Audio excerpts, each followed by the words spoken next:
갈등의 골이 깊었던 거위들이 마음의 앙금을 풀고 점점 나에게 다가오고 있다.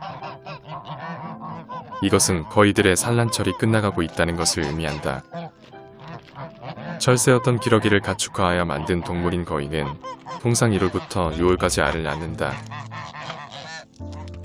한 마리가 낳는 알의 개수가 보통 30개 정도 되니 지난 6개월 동안 나는 최소 300개 이상의 거위알을 훔치거나 빼앗았다.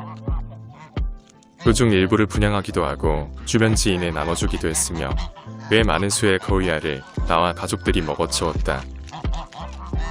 거위들은 소중한 알을 빼앗기지 않기 위해 다양한 방법으로 알을 숨기는 행동을 했지만 나를 속이는 건 불가능했다. 항상 무리지어 다니는 녀석들의 행동 패턴과 다른 동물들에 비해 유난히 큰 덩치와 하얀색의 깃털은 늘 쉽게 눈에 띄었기 때문이다. 오리나 닭들은 내가 알을 가져가는 모습을 봐도 그러려니 하고 받아들이는데 반해 거위들은 나를 볼 때마다 심하게 욕을 해댄다. 그것은 아마도 거위들이 다른 동물들에 비해 유난히 머리가 좋고 공동체 의식이 강하기 때문이 아닐까 생각한다. 지금은 비록 먹고 살기 위해 집사에게 친한 척하고 다가오지만 앞으로 6개월만 지나면 다시 나와 거위들은 원수지간이 될 것이다.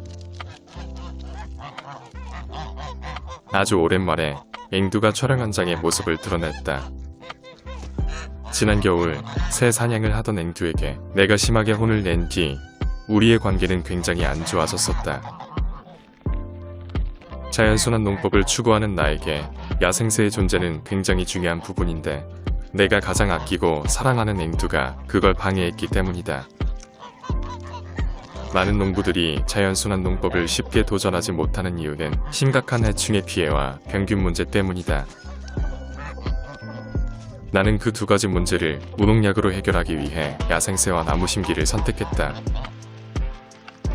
나무를 심고 가꾸어 울창한 숲이 되면 나무에서 피톤치드가 발생하여 병균 문제를 해결할 것이라 생각했고 자연스레 야생새들도 모여들 거라고 생각했다. 그렇게 되면 육식 곤충들이 해결하지 못하는 해충들을 야생새들이 잡아먹게 될 것이고 시간이 지나면서 점점 더 건강한 숲으로 변해갈 것이다.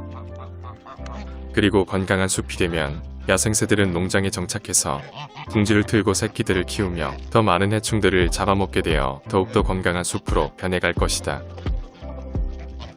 이것이 내가 생각하는 생태계를 이용한 자연순환 농법의 큰 그림이다. 지금 농장에는 2마리의 암탉이 알을 품고 있다. 이 녀석은 8개월 전 캔디와 다니가 함께 키웠던 3마리의 병아리들 중 한 마리이다.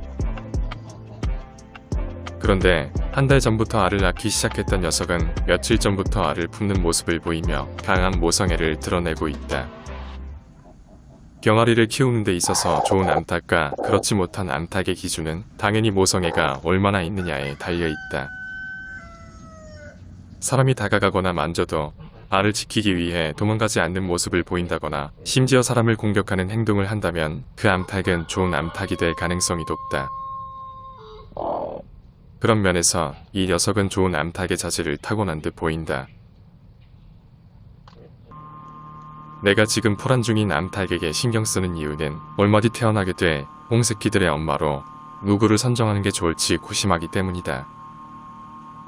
나는 2개월 전 당시 유일하게 알을 품고 있던 관우에게 꽁알 11개를 맡겼었다.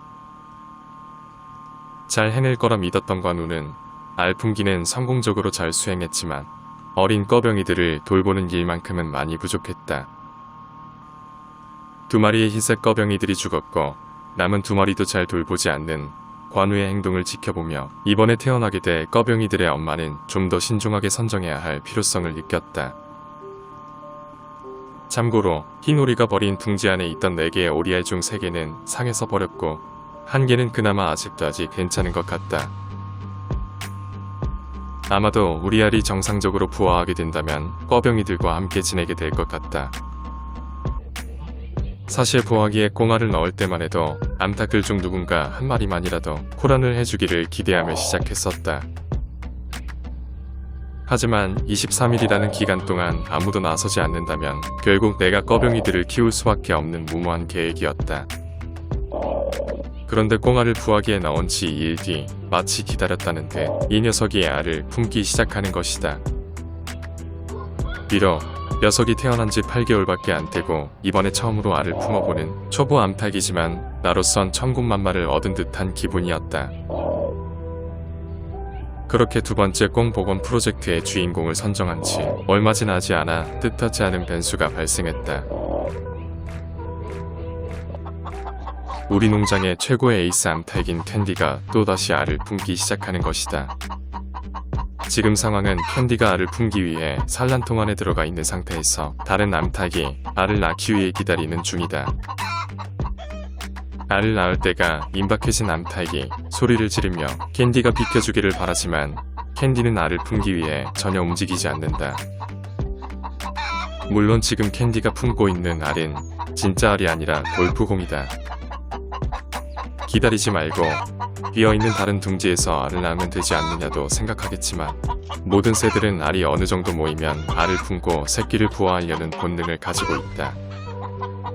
내가 농장에 있는 많은 동물들 중 신뢰하는 3마리가 있는데 고양이들 중에서는 앵두, 거위들 중에서는 핑크, 그리고 닭들 중에서는 캔디가 이에 해당한다. 그 정도의 신뢰감을 갖고 있는 캔디가 알을 품고 있는 모습을 보니 구하기 안에 있는 꽁알을 캔디에게 맡겨야 하지 않나 고민이 되기 시작한다. 열정적이지만 알을 처음으로 품어보는 8개월짜리 초보 암탉과 몇 차례에 걸쳐 부화와 육출을 성공적으로 수행한 베테랑 암탉 중 과연 누구를 선택해야 옳은 걸까? 초보 암탉의 경우 젊은 만큼 체력이 좋고 모성애가 강한 장점이 있는 반면 병아리 육추에 대한 경험이 부족하다는 단점이 있다. 그리고 캔디는 그동안 여러 번의 부화와 육추 경험을 가진 장점이 있는 반면 얼마 전까지 병아리들을 키우느라 체력이 부족할 수 있는 단점이 있다. 근심 걱정 없이 살아가는 농장의 고양이들. 호도는 지난번 긴 시간 동안 가출을 하고 집으로 돌아온 뒤 다시 가출하는 일이 없어졌다. 물론 예전처럼 하루 종일 놀러 다니기는 하지만 장기간 집을 비우는 일을 하지 않는 것이다. 집 나가면 개고생이라는 걸 깨달은 걸까? 아니면 나와의 관계 때문에 독립하는 걸 포기한 걸까? 질투심이 강한 앵두가 나와 포도가 함께 있는 모습을 보고 찾아왔다. 혈기왕성한 포도와 앵두가 지키고 있는 농장은 마을에 있는 수많은 길고양이들이 함부로 들어올 수 없는 그들만의 영역이 되어가고 있다. 태어난 지 만 3살이 지난 녀석들에게 바라는 게 있다면 부디 건강하게 오래 살아서 농장에 있는 동물 가족들의 든든한 보디가드가 되어주는 것이다.